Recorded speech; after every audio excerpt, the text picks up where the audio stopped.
Hello, this is Lazarus at Telecom Tech, where telecom and networking technologies are simply explained. Today, we'll be simply explaining virtual routing and forwarding in the context of MPLS. If you haven't already done so, don't forget to subscribe and enable notifications. And don't forget to like this video if you like this video. There's much more to come, so this way you can stay tuned. Now, as I mentioned before, MPLS is a technology that is rarely implemented alone. It is deployed in combination with various other technologies and protocols to deliver its innovative and flexible capabilities. One of those features that is closely related to MPLS and is often deployed with it are VRFs. Now, VRF stands for Virtual Routing and Forwarding. A VRF instance can be thought of as a separate routing domain within the same routing hardware. Each VRF that is configured within a router has its own routing table, and individual interfaces on such a router are assigned to a particular VRF. You can think of VRFs as a virtual slicing up of a router, resulting in multiple individual virtual routers within your physical hardware. Now, what do VRFs look like? Well, this diagram here will help us to further visualize VRFs and how they work. Here we have a router with 4 interfaces, and we have 2 VRFs configured on this router. We can name our VRFs whatever we want, but I'll call mine red and blue. You'll find that colors are often used to name VRFs, but you can use whatever you want.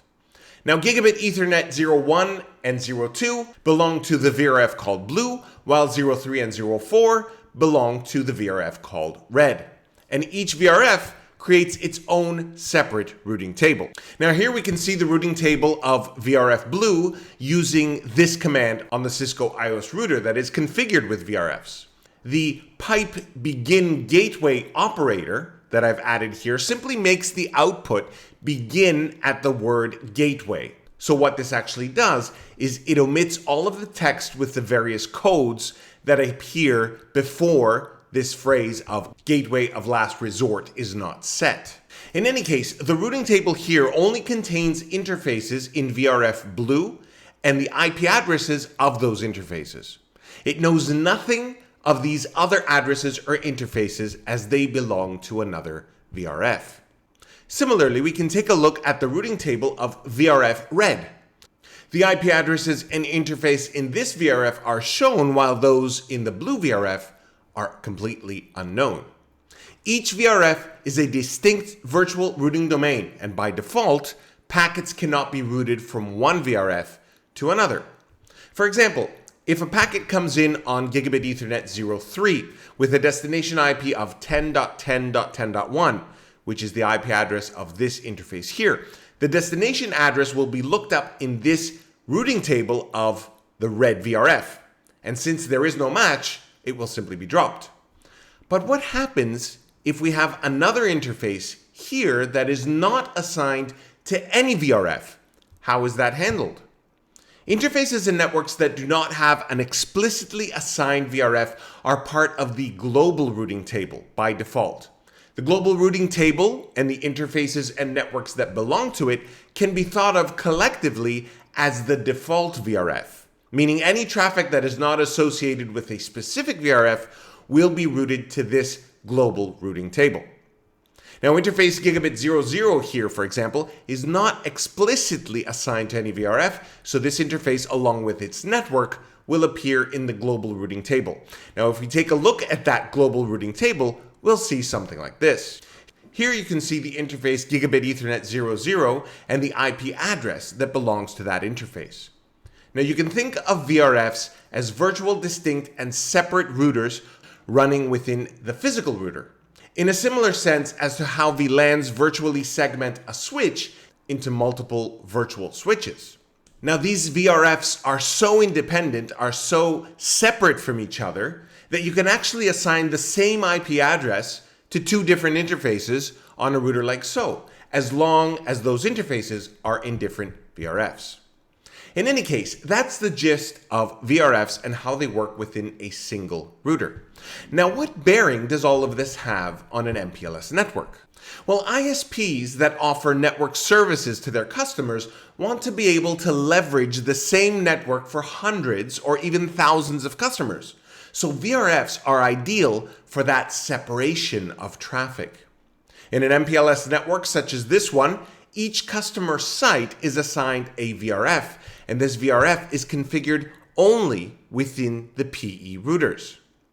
So for this particular customer site with CE1 here, the interface here on PE1 is configured on a VRF called green, while this one here is configured on a VRF called blue. Now there's an indication here of the default RD, or route distinguisher. This is an integral component of this whole process, but we won't talk about it now. We'll see it in action in an upcoming video. Similarly, if we look at PE2 here, we have the same VRF green configured on this interface. Now these VRFs help to differentiate the multiple customers that may exist on each PE router. For example, another VRF called orange is configured here. That way each customer can use whatever IP addresses they choose, even if their IP address spaces actually overlap, because the VRFs are completely independent of each other. Now here comes the final piece of the puzzle.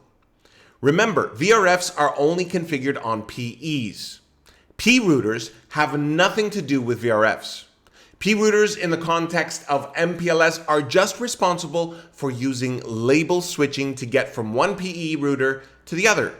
So the big question is, for communication from CE1 to CE2 to take place in such a way so that it is segmented from all other customers, how must PE1 here send traffic so that it will be directed appropriately via the P routers to PE2 and to CE2? Well, MPLS, as we have said, works with a lot of other protocols. PE1 and PE2 must share information about the VRFs that they serve, and this is done using multi-protocol BGP. Now this needs a bit of explaining. Remember in a previous video, we saw how the MPLS network was set up so that the PE routers became IBGP peers? In the examples we examined, we used those IBGP peerings to share IP routes between those PE routers.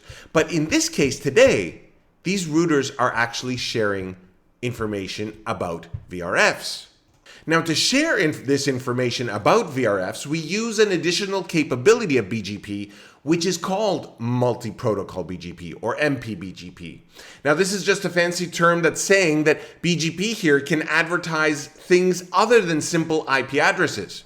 In this scenario here, BGP enables the PE routers to inform each other of the VRFs that they have so that they can use the appropriate labels to ensure that the traffic is directed correctly over the MPLS topology. But in order for MPLS to do this, it will require the use of a couple more technologies and protocols. Specifically, it needs to employ route distinguishers or RDs, which we saw briefly in the output of the routers here. But we also need things like route targets or RTs, as well as VPN v4 routes. But we won't talk about those here. We'll talk about these aspects of MPLS in the very next video. For now, I hope you found this video useful, and if you have, please click that thumbs up button. If you have any feedback or questions, feel free to put those in the comments below. I'm always happy to respond to those. And please subscribe to get updates to newly published videos.